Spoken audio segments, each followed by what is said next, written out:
Hey everyone, and welcome. You know how important an annual health checkup is for you, right? Well, what about for a business? Today, we're going to grab the virtual stethoscope and dive into the business equivalent, financial accounting. We're going to figure out how to read a company's vital signs and see if it's really as healthy as it looks. So let me ask you this. A business might look successful. The storefront is always busy, the employees seem happy, but how do you actually know? How can you be sure it's got a strong foundation and is set up for growth and isn't, secretly just trying to keep its head above water? Well, that's exactly where financial accounting comes in. Think of it as this super disciplined process of recording, summarizing, and interpreting every single financial transaction. It gives us an objective, crystal clear picture of a company's true condition. It's the tool that lets us look right past the surface and understand what's really going on inside. All right, so every good health checkup starts with the basics, right? Measuring the vitals, those core numbers that give you a baseline of the patient's health. In accounting, it's pretty much the same thing. We start with 3 key vital signs. First up, assets. This is basically all the valuable stuff that business owns. We're talking cash in the bank, the delivery trucks it uses, the computers in the office, even the inventory sitting on the shelves. You can think of assets as the company's muscles. They're the resources it has to operate and, hopefully, to grow. Next, we have liabilities. These are the company's debts, what it owes to other people or other companies. This could be a bank loan for new equipment, the monthly rent for its office space, or even a bill from a supplier that's due soon. In our health checkup analogy, this is kind of like the company's stress level. These are the financial weights it has to carry. And rounding out our big 3 is stockholders' equity. This is what truly belongs to the owners. Just imagine this. If the company sold off everything it owns, all its assets, and used that money to pay off every single one of its debts, whatever cash is left over, that's the equity. It's the owner's real, tangible stake in the business. And this is where it all clicks into place. These 3 vital signs are locked together in what's called the fundamental accounting equation. Assets always have to equal liabilities plus stockholders' equity.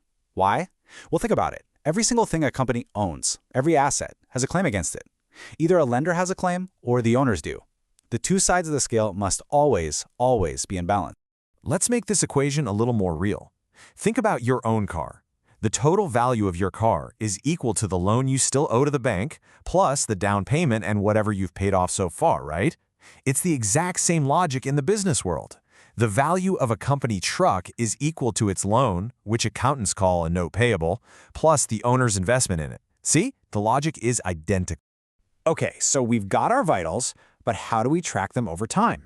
Well, just like a doctor keeps a super detailed chart for a patient, a business has to meticulously record every single financial thing that happens. This is literally how the story of a company's health gets written day by day. The whole process is called the accounting cycle, and it's actually pretty logical. It all kicks off with one transaction. Maybe you make a sale or buy some supplies. That event gets recorded right away in a journal, which is like a daily diary of business activity. From there, all those entries get sorted by category into something called a ledger. And finally, all that organized data gets summarized to create those super important final reports, the doctor's diagnosis, if you will. And the accuracy of this patient chart, it is absolutely non-negotiable. I just love this quote because it nails it perfectly. If your starting ingredients, your journal entries, are wrong, then your final result will be wrong. It is the ultimate garbage in, garbage out situation. There's just no way you can get a true picture from faulty data. So, after all that painstaking record-keeping, we finally get to the payoff. The 2 main reports that act as the doctor's final diagnosis. These documents tell us pretty much everything we need to know about the health of the business. And here they are, the 2 heavy hitters of financial reporting. Over on the left, you've got the income statement, and on the right, the balance sheet. Now, I know they might look a little intimidating at first, but trust me, each one tells a very specific and actually pretty simple story.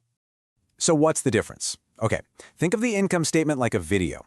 It shows you the company's performance over a period of time, like a month or a whole year. It answers the question, so how did we do?